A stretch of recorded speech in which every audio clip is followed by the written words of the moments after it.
Et yo, aujourd'hui, je sais plus quelle date on est aujourd'hui, on doit être le 6. Le 6 du 10, hein, du coup, 6 octobre 2023. Voilà, je viens de maçonner aujourd'hui, après une longue période de maladie. Hein. Une période où un dos bloqué, disons un dos bloqué. Donc voilà, j'ai maçonné aujourd'hui. La première assise. Je vais devoir chercher encore des blocs de béton ici pour terminer en fait le deuxième tas ici, ainsi qu'un troisième tas là-bas pour être un peu plus haut. Là ici on est légèrement plus haut, comme ça. Je sais pas si on arrive à voir. Oui, on va voir la différence. Voilà, on est légèrement plus haut que le béton existant. Donc ce légèrement plus haut fait que la flotte ne touchera pas notre bois en principe. Mais quand bien même, je vais étanchéifier le truc. Et donc ici, bah là, la ligne là, on s'en fout un peu. Tandis qu'ici, j'aime bien tirer notre ficelle ici que voici. Pas d'aplomb parce que je m'en fous, je fais ça au niveau à bulle. Mais par contre, l'alignement doit être correct. Hein. Pas envie d'avoir un mur tordu. Donc voilà, ficelle que je vais retirer. Après avoir rempli donc les côtés, et ensuite une fois que j'ai rempli les deux côtés, je vais attendre demain par exemple. Demain je vais donc acheter les blocs manquants ici, hein, donc pour terminer l'arrêt ici, hein, hop, et pour terminer le troisième tas. Je pense que j'aurai besoin de 1, 2, 3, 4, 5, 6 6 blocs de béton et allez, on mettra 2 je pense au-dessus encore. Ouais, hein. Donc voilà. 8 blocs de béton de 14. J'ai une petite coupe là que j'ai faite, que j'ai placé un morceau ici. Et l'autre, j'ai fait ça un truc ici comme ça. Donc voilà, c'est comme c'est double angle obtus, hein, donc comme ça. Je vais devoir remplir ici et ici. C'est déjà un peu fait. Hein. Mais je vais devoir remplir ici à fond. Creuser ici après, hein, pour faire un chaînage avec avec les autres blocs. Hein, donc. Et ici c'était un bloc de béton coupé comme ça. Donc on remplit bien les côtés comme ça. On fera un espèce d'enduit après, un espèce de petit enduit. Donc voilà, la semelle de stabiliser. Sur la semelle de stabiliser, nos blocs pour faire un tas ici. J'ai pensé à un truc où en fait voilà, j'aurai donc les ossatures bois qui viendront ici, qui monteront jusque là, hein, plus ou moins là, de mettre 2 mètres 10, 2 mètres 20, c'est assez pour moi.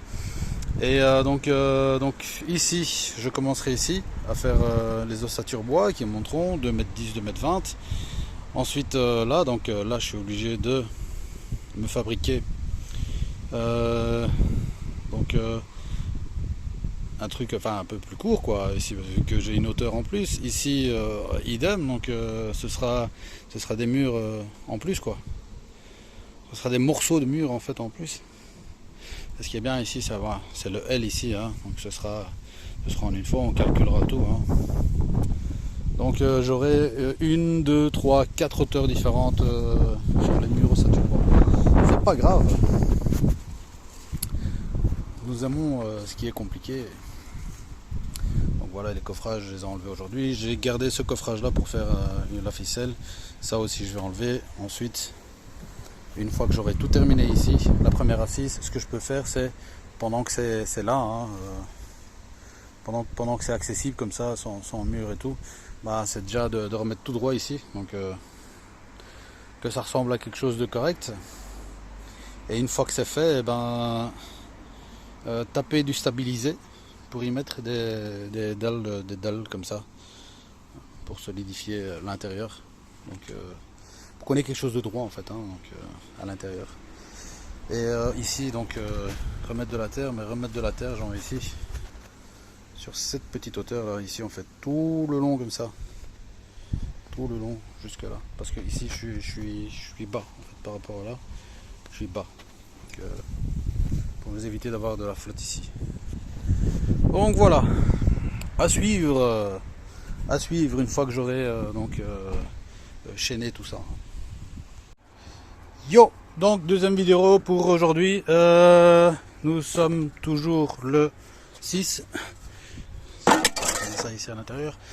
Donc nous sommes toujours le 6, remplissage avec petit chaînage à l'aide de clous et de tiges en fer. Donc jusque là. Et à partir de là, on a rempli tout ce qu'il y avait en trop. Enfin, à partir de là, ici, jusqu'au bout, là, on a rempli ce qu'il y avait en trop, parce qu'il faut encore maçonner à partir de ici, un tas, et puis un deuxième tas ici. Hop. Donc voilà, chaînage, remplissage, talochage et nettoyage. Donc ici, la petite semelle en stabilisé que voici, ça va, ce ne sera plus vu normalement, vu que la terre normalement arrive jusque, vous voyez la ligne là ici, la terre normalement arrive jusque là, et même au-delà à partir de ce mur là, et puis ça descend petit à petit, et voilà, ça se met au niveau 0. On va essayer de faire ça au niveau 0 parce qu'on va devoir mettre encore des petites têtes de mur en béton. Donc voilà, donc ici cette semelle ne sera pas voyante, on verra uniquement un peu voilà, les blocs de béton. Donc après chaînage, petite arase minuscule, mais on a donc toutes les arêtes. C'est pour ça que je retourne les bétons comme ça, parce que je coupe d'un côté puis de l'autre, puis je fais un chaînage entre les blocs et je remplis tout. Donc c'est une petite solidité en plus. Et quoi qu'il en soit, ici fini, donc il ne reste plus qu'à mettre une petite membrane qui va éviter les remontées capillaires. Ainsi on pourra avoir ça nous évitera plutôt d'avoir des problèmes avec l'ossature bois qu'on compte mettre dessus. Donc ici pour essai, c'est justement du CLS de 14 qu'on va mettre sur nos blocs de 14. Donc, on avait calculé ça comme ça. Donc voilà, le LED de mon pied. Voilà. Voilà ce que ça fait. Ça vient vraiment contre, hop dessus. Et pourquoi remplir justement ça de béton? Justement parce qu'il va falloir visser avec des vis à béton pour fixer ceci dans le béton. Voilà pour aujourd'hui. À suivre.